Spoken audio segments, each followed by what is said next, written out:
Hello everyone, आज है 8 नवंबर और आज इस वीडियो में हम बात करने जा रहे हैं आलोक इंडस्ट्रीज के बारे में। देखिए, आज बाजार में अच्छी तेजी है लेकिन आलोक के शेयर में गिरावट देखने को मिली है क्योंकि ऑलरेडी ये तेजी दिखा चुका है।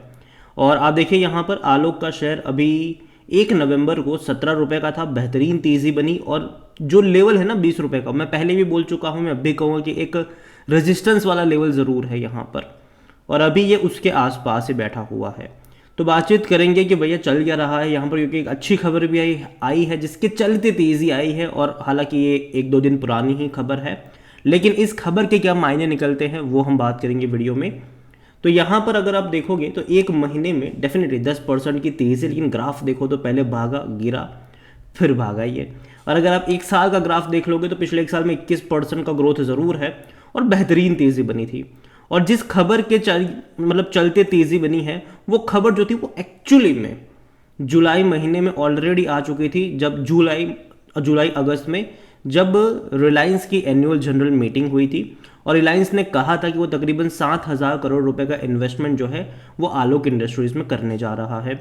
और जिसके चलते 14 रुपए का शेयर आपको 22 रुपए पर ट्रेड करता नजर भी आ गया था। बाद में फिर से गिरा ये, फिर तेज़ी आई, फिर गिरा, और अभी वापस से तेज़ी बनी क्योंकि बाजार अच्छे मूड में, मिड कैप स्मॉल कैप में बेहतरीन तेज़ी इस हफ्ते हमें देखने को मिल रही है, इवन पिछले हफ्ते भी थी। और अभी तो देखो दिवाली का जो माहौल है, फेस्टिवल सीजन्स है, मुझे एटलीस्ट लगता है कि अभी भी एक हफ्ता तेज़ी बरकरार रहेगी, लेकिन उसके बाद का जो टाइम होगा वो डेफिनेटली थोड़ा सा अप्स एंड डाउन्स वाला ज़रूर रहने वाला है। तो यहाँ पर खबर वही है कि भैया रिलायंस ने जो फाइनली बता दिया है कि तकरीबन 3,300 करोड़ रुपए जो है वो रिलायंस ने यहाँ पर इश्यू करेंगे।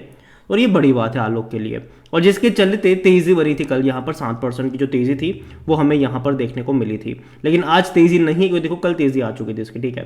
तो यहाँ पर अगर आप देखोगे तो आलोक इंडस्ट्रीज में 7% की तेज़ी कल देखने को मिली थी, क्योंकि company is board approve raising 3,300 crore through issue of non convertible redeem. तो यहाँ पर सिंपल सी बात है, प्रेफरेंशियल बेसिस पे शेयर्स इन्होंने खरीदे हैं रिलायंस ने, और तकरीबन 3,300 करोड़ रुपए इश्यू भी करने वाले हैं ये यहाँ पर, जो कि बड़ी बात है। The company added that the NCRPS will have a dividend of 9% per annum on जो कम्युलेटिव बेसिस पर होगा यहाँ पर, and redeemable at par any time at the option of the company within a period not exceeding 20 years from the date of allotment. तो यहाँ पर यही खबर के चलते एक तेज़ी हमें देखने को मिली ज़रूर थी। और देखो भैया, आलोक इंडस्ट्रीज में अगर आप देखो तो आलोक इंडस्ट्रीज एक बर्बाद हो चुकी कंपनी थी, जिसको NCLT में से रिलायंस इंडस्ट्रीज ने खरीदा था सस्ते दाम पर, तकरीबन 5,000 करोड़ रुपए के बिड में इसको खरीदा गया था। और अभी दिक्कत बाद में यहाँ पर अभी भी चल ही रही है, अभी भी कंपनी का रेवेन्यू जो है वो अच्छा नहीं है, प्रॉफिट जो है वो है नहीं, लगातार कंपनी लॉस में जा रही है। लेकिन रेवेन्यू वाइज वॉल्यूम देखो तो 88 लाख से भी ज़्यादा की क्वांटिटी में आज शेयर ट्रेड हो चुके हैं ऑलरेडी, ठीक है। और अभी जस्ट बाजार खुला ही है। और जहाँ तक बात करी जाए यहाँ पर, तो ये खबर अच्छी है, डेफिनेटली खबर अच्छी है, लेकिन 100% लोग according to Moneycontrol user कह रहे हैं कि बेचो और भाग जाओ। रीज़न यहाँ पर सिंपल है, आप समझो कि एक रजिस्टेंस यहाँ पर ज़रूर बैठा हुआ है। भले ही यहाँ पर प्रमोटर ने अपनी होल्डिंग, कह सकते हैं कि यहाँ पर रिलायंस और क्वांटिटी यहाँ पर इनको पैसा दे रहा है, लेकिन फिर भी फंडामेंटल्स उतने ज़्यादा बेहतर नहीं नज़र आ रहे हैं। जहाँ तक अगर आप क्वार्टरली परफॉर्मेंस भी देखोगे तो लगातार डिक्लाइन वाला है। बस इनकी एक चीज़ पॉजिटिव है, वो है रिलायंस का साथ इनको जो मिला है, वो इनकी पॉजिटिव चीज़ है। और जहाँ तक प्रॉफिट देखोगे तो वो है नहीं, लगातार लॉस यहाँ पर देखने को मिल रहे हैं। आलोक को लेकर देखो तो देखो, आपको कोई भी एनालिस्ट खरीदारी की सलाह नहीं देगा। पी रेशियो इसका नेगेटिव में है। शेयर होल्डिंग को लेकर भी अगर आप देखो तो प्रमोटर के पास 75% की होल्डिंग है। प्रमोटर कौन है यहाँ पर? रिलायंस 40% की होल्डिंग है, जेएम फाइनेंशियल 35% के आसपास की होल्डिंग पर है, लेकिन वो भी रिलायंस का ही है। तो कुल मिलाकर रिलायंस ही इनके करता धरता कह लो आप यहाँ पर जो है। और जहाँ पर बड़े बड़े फंड हाउस देखो तो भैया दूरी वो बनाए हुए हैं। म्यूचुअल फंड की 0.02% की होल्डिंग है, 0.32% डोमेस्टिक के पास है, 2.16% एफआईएल्स के पास है। और यहाँ पर अगर आप देखोगे रिटेल और अदर्स की तो 22.50% की होल्डिंग उनके पास देखने को मिल रही है, जिनमें से रिटेल इन्वेस्टर 16.61% की होल्डिंग लेकर बैठे हैं। तो देखिए यहाँ पर ओवरऑल अगर मैं बात करूँ आलोक को लेकर, तो कंपनी पहली चीज़ फंडामेंटली स्ट्रांग नहीं है, रिलायंस का हाथ इनके ऊपर है, ये ही एक पॉजिटिव चीज़ ज़रूर है। और जहाँ तक देखा जाए तो एक 20 रुपये का रजिस्टेंस यहाँ पर ज़रूर है। अगर आपके पास है तो आप चाहो तो इसको होल्ड कर सकते हो। देखो अगर यहाँ से 20 रुपये का लेवल तोड़ेगा तो 22 रुपये पर भी आपको नज़र आ सकता है, लेकिन अगर इस लेवल को नहीं तोड़ पाया तो वापस से 17-18 के रेंज में भी आपको नज़र आ जाएगा।